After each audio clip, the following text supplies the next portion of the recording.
Bonjour à tous et à toutes. Bonjour à nos frères et sœurs sur Zoom. Alors, ce matin, nous célébrons la résurrection de notre Seigneur Jésus-Christ.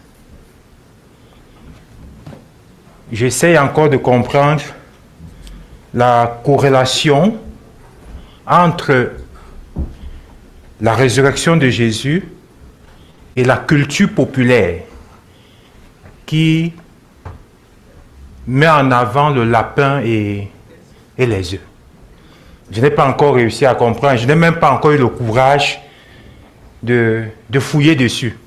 Mais il se trouve que la culture populaire aujourd'hui substitue ce dimanche de résurrection ou toute cette période de la passion jusqu'à la résurrection de notre Seigneur Jésus par les lapins et les œufs. Mais nous,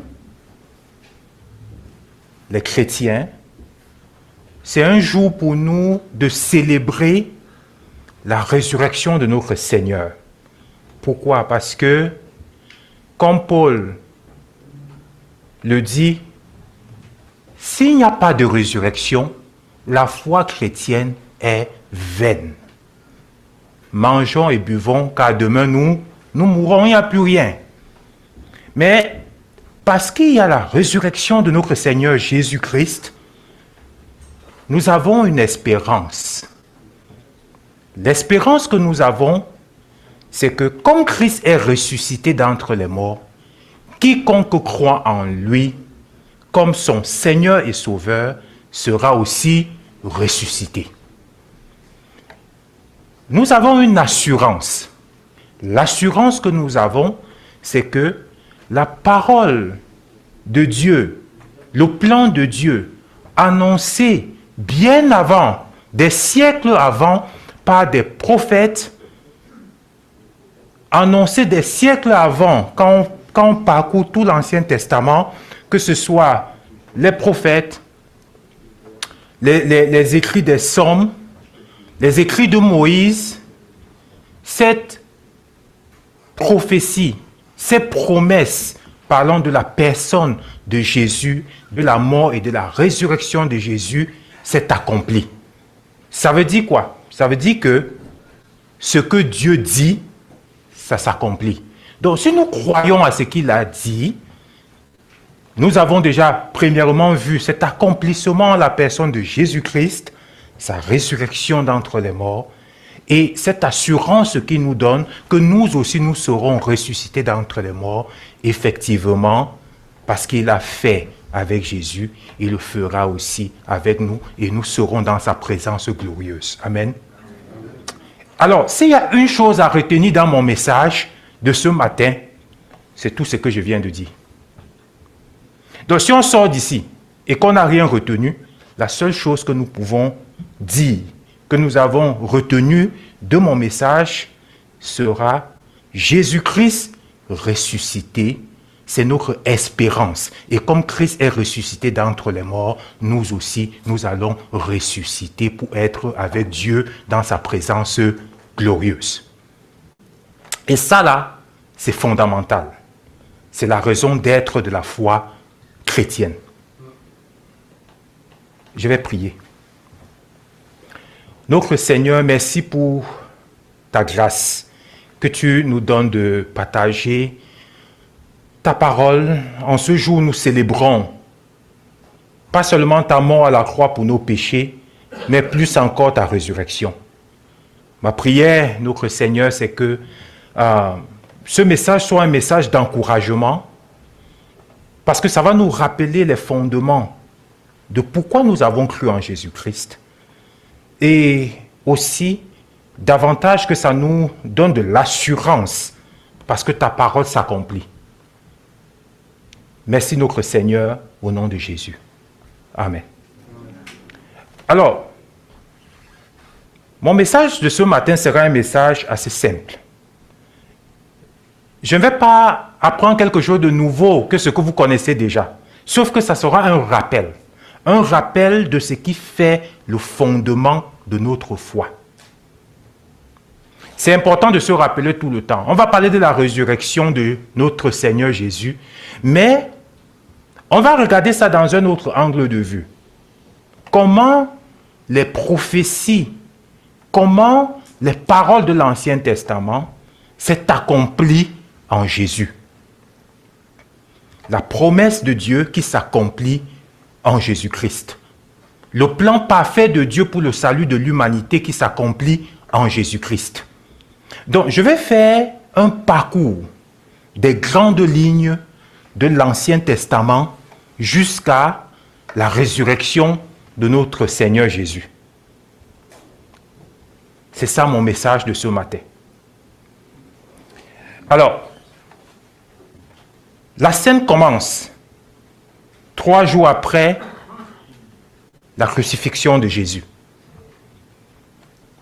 Jésus est crucifié. Les disciples qui ont marché avec Jésus ont assisté à la crucifixion de Jésus, comme les évangiles nous le disent, à distance, dans la foule, parce que c'était difficile. Difficile de voir celui qui a guéri les malades, celui qui a ressuscité les morts, celui qu'ils ont appelé leur maître, celui qui a enseigné les vérités du royaume de Dieu. Difficile de le voir mourir sur la croix. C'était tragique. Quand on essaie de se mettre à leur place, on peut essayer d'imaginer la tristesse profonde. Bien que Jésus les avait annoncés, bien avant, que je vais passer par ce couloir de la mort, mais je vais ressusciter. Mais ils sont restés encore sceptiques, parce qu'ils n'arrivaient pas à concilier cette réalité d'un Dieu tout-puissant, du Messie qui devait venir délivrer le peuple d'Israël, de celui qu'on a appelé le roi des Juifs, et qui était effectivement le roi, mais ils n'arrivaient pas à concilier un sauveur qui devait mourir à la croix. C'était tragique ce jour. Ce jour, le sauveur de l'humanité est mort. Est-ce que tout devait s'arrêter là? Non, le meilleur était à venir. C'est un peu comme dans un film, il y a un suspense. Avant que la partie même qui nous fait rebondir revienne. Alors les disciples, certainement, sont retournés chez eux tout Christ, ne sachant plus quoi faire. 2 de ceux disciples, qui n'étaient pas forcément dans le groupe de 11, vont prendre la route pour aller à Emmaüs. Et quelque chose va se passer. Luc 24, je vais lire Luc 24 à partir du verset 13.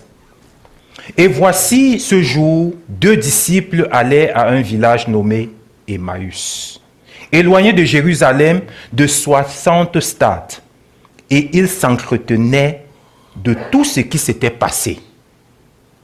Pendant qu'ils parlaient et discutaient, Jésus s'approcha et fit route avec eux. Mais leurs yeux étaient empêchés de le reconnaître.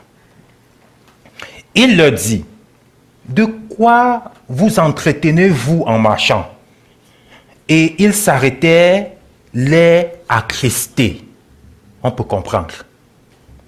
L'un de nommé Cléopas lui répondit, « Es-tu le seul qui, séjournant à Jérusalem, ne sache pas ce qui y est arrivé ces jours-ci? » Donc l'histoire de la crucifixion. Quoi? Leur dit-il. Il lui répondit, ce qui est arrivé au sujet de Jésus de Nazareth, qui était un prophète puissant en œuvre et en parole, devant Dieu et devant tout le peuple. Et comment les principaux sacrificateurs Et nos magistrats l'ont livré pour le faire condamner à mort et l'ont crucifié. Nous espérions que ce serait lui qui délivrerait Israël. Nous espérions que ce serait lui qui délivrerait Israël, dont leur espoir vient de s'écrouler. Mais avec tout cela, voici le troisième jour que ces choses se sont passées. Il est vrai que quelques femmes d'entre nous nous ont fort étonnés. S'étant rendues de grand matin au sépulcre et n'ayant pas trouvé son corps, elles sont venues dire que des anges leur sont apparus et ont annoncé qu'il est vivant. Quelques-uns de ceux qui étaient avec nous sont allés au sépulcre et ils ont trouvé les choses comme les femmes l'avaient dit. Mais lui, ils ne l'ont point vu. Alors Jésus leur dit, « Ô homme sans intelligence, et dont le cœur est lent à croire tout ce qu'ont dit les prophètes, ne fallait-il pas que le Christ souffre ces choses et qu'il entre dans sa gloire?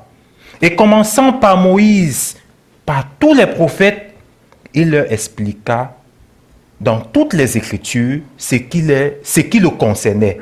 Lorsqu'il fut près du village où il allait, il parut vouloir aller plus loin. Mais il le pressait en disant, « Reste avec nous, car le soir approche, le jour est sur son déclin. » Et il entra pour rester avec eux. Pendant qu'il était à table avec eux, il prit le pain. Et après avoir rendu grâce, il le rompit et le leur donna. Alors leurs yeux s'ouvrirent et ils le reconnurent, mais il disparut de devant eux. Une belle scène, hein? On continue. Et ils se dirent l'un à l'autre, « Notre cœur ne brûlait-il pas au-dedans de nous lorsqu'il nous parlait en chemin et nous expliquait les Écritures? » Se levant à l'heure même, ils retournaient à Jérusalem et ils trouvaient les 11 et ceux qui étaient avec eux assemblés et disant, « Le Seigneur est réellement ressuscité. Il est apparu à Simon. » Et ils racontaient ce qui leur était arrivé en chemin et comme il l'avait reconnu et comment il l'avait reconnu au moment où il rompit le pain. Amen. Luc 24, versets 44 à 45.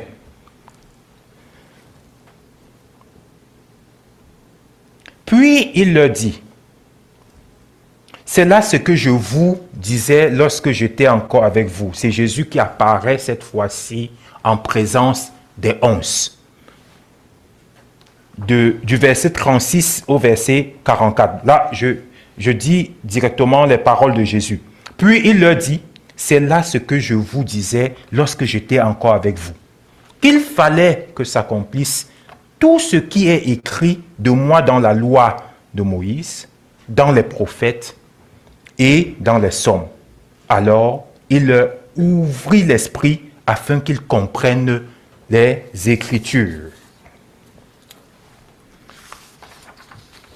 Il fallait que ça s'accomplisse, ce qui a été dit dans la loi, les écrits des prophètes et des psaumes, ce que nous avons aujourd'hui en main, que nous appelons l'Ancien Testament. Donc, ces événements qui devaient se passer, le plan de Dieu pour le salut de l'humanité est entièrement décrit de la Genèse jusqu'aux psaumes, aux écrits des prophètes. Et nous allons essayer de parcourir quelques grandes lignes de ce plan de Dieu ce matin. La cause profonde, la cause racine de la mort de Jésus, c'est le péché de l'humanité. Adam et Ève ont péché dans le jardin d'Éden, quand nous lisons Genèse 2, verset 16. Ils ont désobéi à Dieu. Et la conséquence de leur désobéissance que Dieu a donnée au verset 16 de Genèse 2, verset 16, le jour où tu mangeras le fruit de la connaissance du bien et du mal, tu mourras. Et effectivement, ils ont mangé le fruit de l'arbre de la connaissance du bien et du mal sous la séduction de Satan, représenté ici par le serpent. Et dès ce moment, toute la création, toute l'humanité a été corrompue. Corrompue, nous le verrons au fur et à mesure. Quand Dieu prononce la sentence pour les chasser du jardin, Dieu dit quelque chose de fondamental et de très important. Il dit dans Genèse 3, verset 15, il dit ceci: « Je mettrai inimitié entre toi et la femme, entre ta postérité et sa postérité, entre ta postérité et sa postérité. Celle-ci t'écrasera la tête et tu lui blesseras le talon. » Dieu promet une délivrance future et une délivrance complète par cette parole-ci. Donc, à la condamnation, Dieu fait une promesse. Et Dieu va, durant des siècles, mettre en place cette promesse-là jusqu'à son accomplissement en Jésus-Christ à la croix.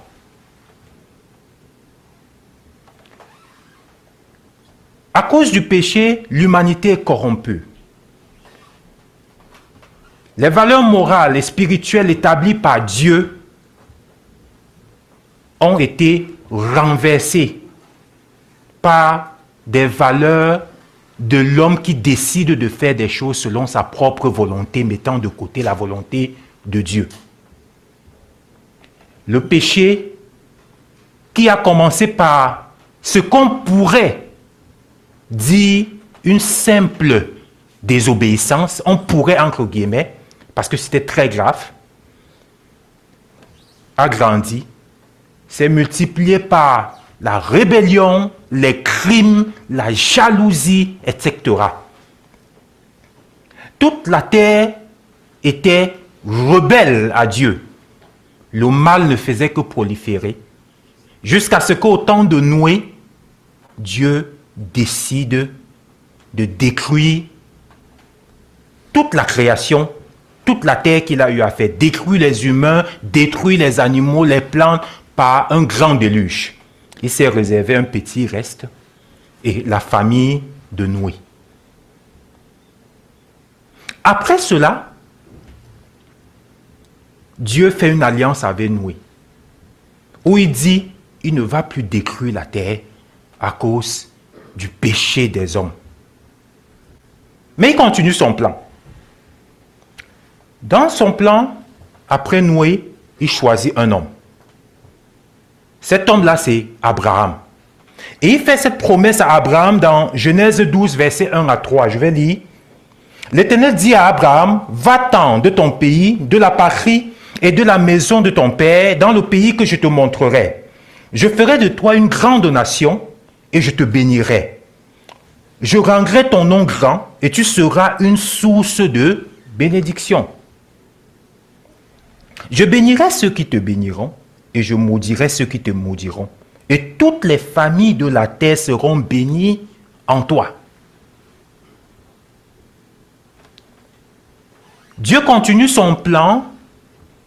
De Abraham sort Isaac. D'Isaac, Dieu choisit Jacob. De Jacob naît la nation d'Israël. À cause de la famine, la nation d'Israël se retrouve en Égypte,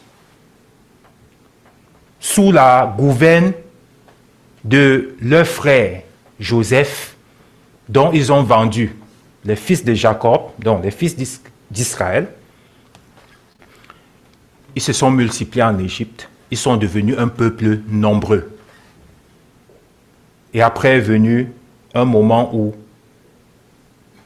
le nouveau pharaon qui régnait sur l'Égypte n'avait point connu Joseph, comme la parole de Dieu nous dit.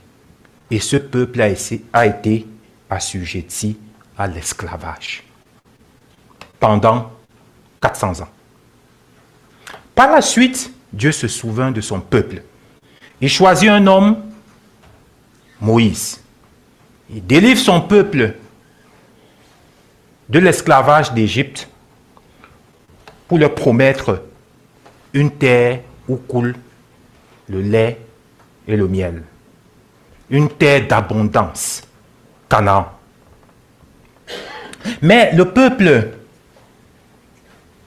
dans sa rébellion, sur le chemin pour aller à Canaan, passant par le désert, ayant vu même la révélation de Dieu, ayant entendu Dieu, ayant vu comment Dieu les a sortis de l'Égypte, fendu l'eau, ils ont traversé la mer à terre pleine. Malgré tout cela, dans le désert, ils se rebellent contre Dieu. Et Dieu dit, cette génération-ci n'entrera pas dans cette terre-là. Nombre 32, verset 13. La colère de l'Éternel s'enflamma contre Israël et il les fit errer dans le désert pendant 40 années, jusqu'à l'anéantissement de toute la génération qui avait fait le mal aux yeux de l'Éternel. Par la suite, ils entrent dans le pays, dans Canaan. Quand ils entrent dans Canaan, Dieu continue, Dieu utilise les juges pour régner sur son peuple, jusqu'à l'époque de Samuel, où le peuple réclame un roi, comme les peuples païens. Et Dieu leur donne comme premier roi le roi Saül. Saül détourne son cœur de Dieu. Il désobéit à Dieu. Dieu lui enlève la royauté pour donner à David. Et quand Dieu donne la royauté à David, sous le règne de David, Dieu fait une promesse à David. 2 Samuel 7, versets 12 à 16. Quand tes jours seront accomplis et que tu seras couché avec tes pères, j'élèverai ta prospérité après toi, celui qui sera sorti de tes entrailles, et j'affermirai son règne. Ce sera lui qui bâtira une maison à ton nom, et j'affermirai pour toujours le trône de son royaume. C'est au-delà de celui qui va bâtir le temple de l'Éternel, la maison de l'Éternel. Mais il y aura quelqu'un dans ce même récit-là dont le Seigneur va affermir pour toujours son royaume. Je serai pour lui un père et il sera pour moi un fils. S'il fait le mal, je le châtierai avec la verge des hommes et avec des coups des enfants des hommes. Mais ma grâce ne se retirera point de lui, comme je l'ai retiré de Saül, que j'ai rejeté devant toi. Ta maison et ton règne seront pour toujours assurés. Ton trône sera pour toujours affermi. Ça là, c'est une grande promesse que Dieu fait à David. Une promesse qui va s'accomplir. Alors, après David, évidemment, son fils Salomon prend les rênes. Il fait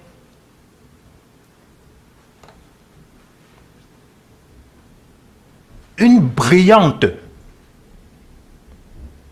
dévotion au Seigneur lors de l'inauguration du temple. Mais quelque temps plus tard, des années plus tard, son cœur s'est corrompu. Il s'est tourné vers des idoles. Il a rejeté le Dieu qu'il croyait. Après Salomon, des rois ont succédé. Et plusieurs rois, la plupart, ont détourné leur cœur de Dieu. Le peuple se retrouvait détourné de Dieu, dans une rébellion totale, et pour les châtier, Dieu les a fait être déportés en exil à Babylone. Et alors, en exil à Babylone, le peuple soupirait un retour de l'exil, soupirait une reconstruction du temple qui était le symbole pour eux d'une reconnexion avec Dieu. Et là, plusieurs prophètes vont annoncer un avenir meilleur pour le peuple.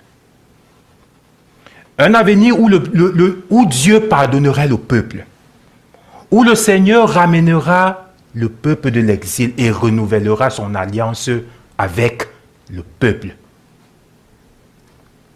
Jérémie 31, 31 à 34.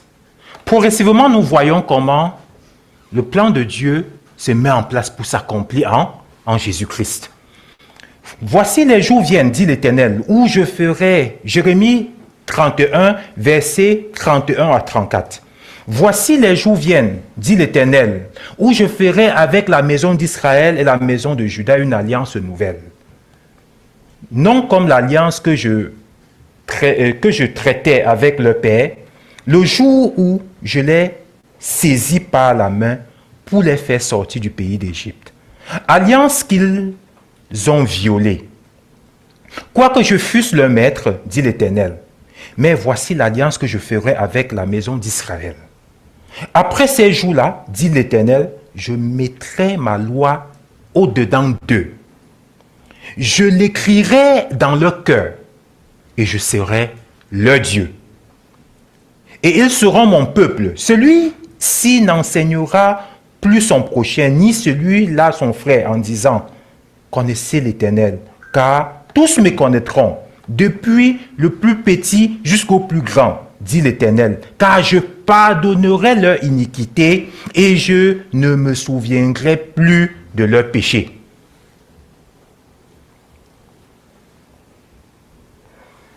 Ésaïe 9, versets 2 à 7. Dieu promet par le prophète Ésaïe un roi qui sera issu de la lignée de David. Il est qualifié le juste. Mais il n'y aura pas pour toujours des ténèbres sur ce pays, envahi par l'angoisse. Si dans les temps passés, Dieu a couvert d'opprobre tout le pays de Zabulon et le pays de Nephtali, dans les temps à venir, il couvrira de gloire la route de la mer au-delà du Jourdain, le district des nations païennes. La prophétie ne concerne pas seulement le peuple juif, ça va au-delà. Le plan de Dieu, c'est pour toutes les nations. Le peuple qui vivait dans les ténèbres verra briller une grande lumière. La lumière resplendira sur ceux qui habitaient le pays dominé par d'épaisses ténèbres. Ô Éternel, tu fais abonder l'allégresse, tu fais jaillir une très grande joie, et l'on se réjouit devant toi comme au temps de la moisson, ou comme on crie de joie lors du partage d'un butin. Car le joug qui pesait sur lui, le bâton qui frappait son dos, le gourdin de son oppresseur, toi, tu les as brisés, tout comme au jour de la défaite de Madian. Toute chaussure de guerrier qui martèle le sol et tout manteau que l'on a roulé dans le sang seront livrés aux flammes pour être consumés. Car pour nous, un enfant est né. Un fils nous est donné. Et il exercera l'autorité royale. Il sera appelé merveilleux conseiller, Dieu fort, Père à jamais et prince de la paix. Il étendra sa souveraineté et il instaurera la paix qui durera toujours au trône de David et à tout son royaume. Sa royauté sera solidement fondée sur le droit et sur la justice dès à présent et pour l'éternité. Voilà ce que fera le Seigneur des armées célestes dans son ardent amour. Amen.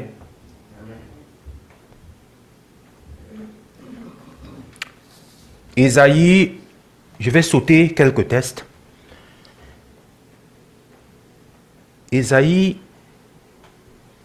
42, 1 à 7 présente donc ce même juste comme le serviteur ou encore, oui, comme le serviteur de l'Éternel. Il dit ceci. Voici mon serviteur que je soutiendrai, mon élu, en qui mon âme prend plaisir. J'ai mis mon esprit sur lui. Il annoncera la justice aux nations. Ça ne concerne pas seulement le peuple juif, ça concerne les nations. Dieu a choisi le peuple juif pour que la bénédiction, le salut de l'humanité puisse atteindre tous les peuples de la terre. Il ne criera point, il ne lèvera point la voix et ne la fera point entendre dans les rues. Il ne brisera point le roseau cassé. Il n'éteindra point la mèche qui brûle encore. Il annoncera la justice selon la vérité. Il ne se découragera point et ne se relâchera point jusqu'à ce qu'il ait établi la justice sur la terre et que les îles espèrent en sa loi. Ainsi parle Dieu, l'Éternel, qui a créé les cieux et qui les a déployés, qui a étendu la terre et ses productions, qui a donné la respiration à ceux qui la peuplent et le souffle à ceux qui y marchent. Moi, l'Éternel, je t'ai appelé pour le salut. Et je te prendrai par la main, je te garderai et je t'établirai pour traiter alliance avec le peuple, pour être la lumière des nations.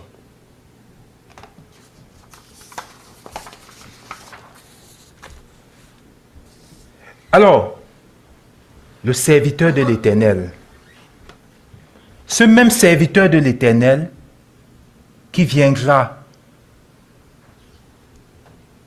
établir la justice, qui viendra nous sauver, doit passer par la souffrance. Et ça aussi a été prophétisé. Ésaïe 53, du verset 1 à 9. Je vais lire. Qui a cru à ce qui nous était annoncé? Qui a reconnu le bras de l'Éternel? Il s'est élevé devant lui comme une faible plante, comme un rejeton qui sort d'une terre desséchée. Il n'avait ni beauté ni éclat pour attirer nos regards, et son aspect n'avait rien pour nous plaire. Méprisé et abandonné des hommes, homme de douleur et habitué à la souffrance, semblable à celui dont on détourne le visage. Nous l'avons dédaigné, nous n'avons fait de lui aucun cas. Cependant, ce sont nos souffrances qu'il a portées, c'est de nos douleurs qu'il s'est chargé. Et nous l'avons considéré comme puni, frappé de Dieu et humilié. Mais il était blessé pour nos péchés, brisé pour nos iniquités. Le châtiment qui nous donne la paix est tombé sur lui. Et c'est par ses maigrissures que nous sommes guéris. Nous étions tous errants comme des brebis. Chacun suivait sa propre voie. Et l'Éternel a fait retomber sur lui l'iniquité de nous tous.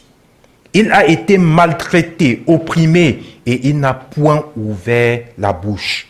Semblable à un agneau qu'on mène à la boucherie, et à une brebis muette devant ceux qui l'attendent.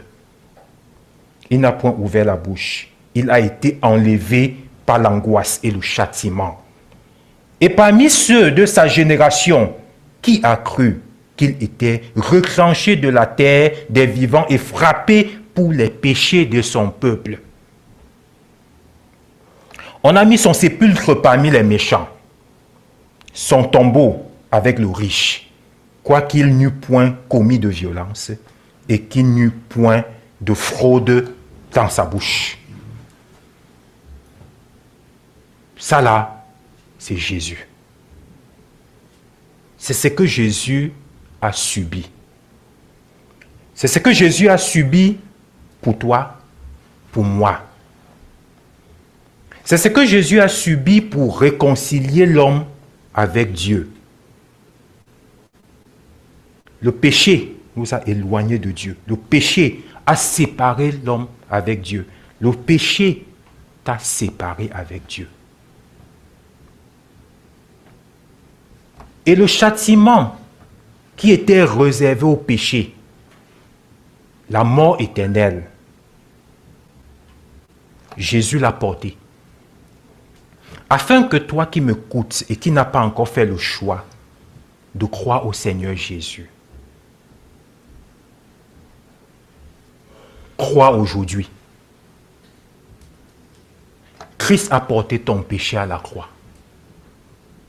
Il est mort à la croix pour toi, comme pour moi. Il a subi le mépris, les insultes, le fouet, pour toi, pour moi. Et c'est par ces mécrissures que nous sommes sauvés. Il a fallu que le Dieu roi, tout-puissant, vrai homme, vrai Dieu, vienne sur la terre, mourir comme un homme, parce qu'il n'y avait qu'un homme qui pouvait porter le péché de l'homme. Et ça là, il a fait pour toi, pour moi. Donc, si quelqu'un m'écoute aujourd'hui et qui n'a pas encore fait le choix véritable de croire au Seigneur Jésus, c'est-à-dire se repentir de son péché ou de ses péchés et tourner son cœur à croire que Christ a pris sur lui son péché. Christ est mort à la croix. C'est lui qui devait mourir, le pécheur. Christ est mort à la place du pécheur. Crois cela et crois que Christ est ressuscité comme nous allons le voir. En ce moment-là, Dieu t'accorde son pardon et te réconcilie avec lui. Ça là, c'est une décision fondamentale. Et chacun doit pouvoir se rassurer qu'il a fait ce choix. Parce que notre éternité en dépend. Et tous ceux qui ont fait ce choix, c'est l'action de grâce. Bénis Dieu, parce que un jour, Dieu t'a sauvé de la mort éternelle pour la vie éternelle. Bénis Dieu, parce que tu ne connaîtras pas la mort et tu seras dans l'éternité où il n'y aura plus de douleur, de souffrance, où nous serons dans le bonheur éternel. Nous, mis pour tous ceux qui auront cru en la mort et en la résurrection du Seigneur Jésus. Donc, les prophètes ont annoncé. Nous avons vu comment, de la Genèse, les prophètes, les psaumes ont parlé de Jésus. Nous allons voir les psaumes beaucoup plus maintenant aussi parlant de la résurrection de Jésus. Tout a été annoncé. Ce serviteur qui a connu, qui a été frappé, comme Ésaïe 53 nous dit, frappé pour les péchés de son peuple, quoiqu'il n'eût point commis de violence et qu'il n'eût point de fraude dans sa bouche. Mais cette même prophétie, à partir du verset 10, va annoncer un avenir glorieux, un futur glorieux. Ça nous dit, il a plu à l'Éternel de le briser par la souffrance. Après avoir livré sa vie en sacrifice pour le péché, il verra une postérité et prolongera ses jours. Amen. Et l'œuvre de l'Éternel prospérera entre ses mains. Après la souffrance de Christ, c'est sa gloire.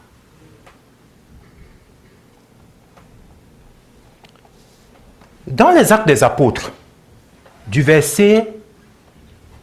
Acte 2, verset 23 à 36, Pierre, parlant de la résurrection de Jésus, va citer le psaume 16, 8 à 11 et le psaume 110, verset 1. Je vais lire Acte 2, verset 23 à 36. Cet homme livré selon le dessein arrêté et selon la prescience de Dieu, vous l'avez crucifié, vous l'avez fait mourir par la main des impies. Dieu l'a ressuscité et le délivrant des liens de la mort.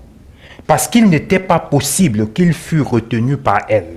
Car David dit de lui, là c'est le psaume 16, versets 8 à 11 que Pierre va citer. Je voyais constamment le Seigneur devant moi, parce qu'il est à ma droite, afin que je ne sois point ébranlé. Aussi mon cœur est dans la joie et ma langue dans la détresse. Et même ma chair reposera avec espérance, car tu n'abandonneras pas mon âme dans le séjour des morts. Et tu ne permettras pas que ton sein voie la corruption. Tu m'as fait connaître les sentiers de la vie, tu me rempliras de joie par ta présence. Et Pierre continue en disant, « Mon frère, qu'il me soit permis de vous dire librement au sujet du patriarche David qu'il est mort, qu'il a été enseveli et que son sépulcre existe encore aujourd'hui parmi nous. Comme il était prophète et qu'il savait que Dieu lui avait promis avec serment de faire asseoir un de ses descendants sur son trône, comme nous avons lu dans 1 Samuel, c'est la résurrection du Christ qu'il a prévue et annoncée en disant qu'il ne serait pas abandonné dans le séjour des morts et que sa chair ne verra pas la corruption. C'est ce Jésus que Dieu a ressuscité. Nous en sommes tous témoins. Élevé par la droite de Dieu, il a reçu du Père le Saint-Esprit qui avait été annoncé et il l'a répandu comme vous le voyez et l'entendez. Car David n'est point monté au ciel, mais il dit lui-même, cette fois-ci, il cite le psaume 110, verset 1. Le Seigneur a dit en mon Seigneur, assieds-toi à ma droite jusqu'à ce que je fasse de tes ennemis ton marchepied.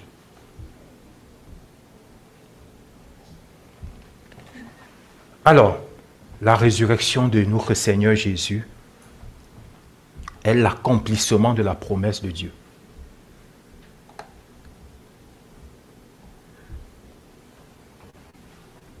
Tu lui mordras le talon, parlant du serpent, et sa sémence écrasera ta tête. Quand on écrase la tête du serpent, on a vaincu le serpent. Vaincu pour toujours parce qu'il est mort. Christ a vaincu la mort. La mort n'a plus de pouvoir.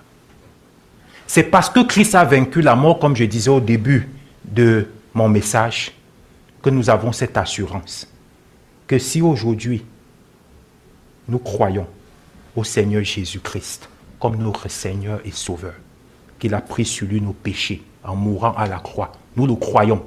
Nous croyons qu'il est ressuscité. Comme Christ est ressuscité, parce qu'il a vaincu la mort, nous n'allons pas connaître la mort. Nous allons vivre éternellement avec lui. Jésus a été la démonstration même de la résurrection. Et Jésus lui-même, par ses propres paroles, l'a dit. Quand on se souvient de la scène, quand il vient voir son ami Lazare qui est mort, il dit à Marthe, quand Marthe lui dit, Seigneur, si tu avais été là, Lazare ne serait pas mort. Jésus répond en disant, je suis la résurrection et la vie. Celui qui croit en moi vivra, quand même il sera mort. Et je vais terminer mon message ici en posant cette question aussi simple. Avant la question, Jésus dit, « Et quiconque vit et croit en moi ne mourra jamais. » Crois-tu cela? Amen. Je vais prier. Notre Seigneur, merci pour la grâce que tu nous donnes de célébrer ta résurrection. Merci parce que tu es mort à la croix et bien plus tu es ressuscité. Ma prière, Seigneur, c'est que ceci soit une assurance pour nous. Une assurance qu'un jour nous serons avec toi.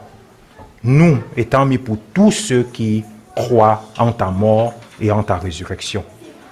Mais aussi un encouragement, ma prière, c'est que ça soit un encouragement pour toute personne qui va écouter ce message, qui n'a pas encore fait le choix de te suivre, qui n'a pas encore fait le choix de croire en toi, Seigneur. Ma prière, c'est que toutes ces personnes soient encouragées à tourner leur cœur vers toi, car tu es véritablement le chemin, la vérité et la vie. Seigneur, tu es la résurrection et la vie. En toi, il n'y a point de mort. En toi, il y a la vie. Parle dans le cœur de toute personne qui va écouter ce message, Seigneur, et que ça soit un encouragement pour elle. C'est au nom de Jésus que nous te prions. Amen.